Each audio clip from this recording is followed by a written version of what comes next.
ABI news Gujarat હવે નજર કરીએ આજના મુખ્ય સમાચાર પર। અરવલ્લીના મેઘરજ શહેરની ગાયત્રી સોસાયટીમાં રખડતા ઢોરનો ત્રાસ હવે રહીશો માટે માથાનો દુખાવો બન્યો છે। સોસાયટીમાં બે આખલાઓ વચ્ચે થયેલી જોરદાર લડાઈ દરમિયાન એક રહેણાંક મકાનના મુખ્ય દરવાજાને ભારે નુકસાન પહોંચ્યું હતું। અગાઉ પણ વાહનોને નુકસાન થયાની ઘટનાઓ સામે આવી ચૂકી છે। સદનસીબે કોઈ જાનહાનિ થઈ નથી, પરંતુ રહીશોમાં ભય અને રોષનો માહોલ જોવા મળી રહ્યો છે। મેઘરજની ગાયત્રી સોસાયટીમાં રખડતા ઢોરની સમસ્યા દિવસે ગંભીર બનતી જઈ રહી છે। આજે વહેલી સવારે સોસાયટી વિસ્તારમાં બે આખલાઓ વચ્ચે અચાનક લડાઈ શરૂ થતાં અફરાતફરીનો માહોલ સર્જાયો હતો।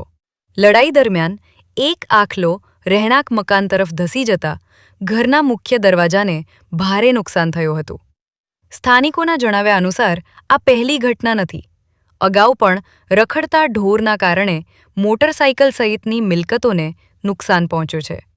સોસાયટીમાં બાળકો, વૃદ્ધો અને મહિલાઓ માટે બહાર નીકળવું પણ જોખમી બનતું જઈ રહ્યું હોવાનું રહીશોએ જણાવ્યું હતું।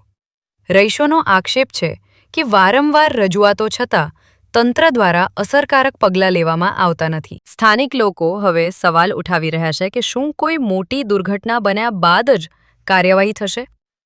Mitesh Parmar, AB48 news Gujarat, Aravalli.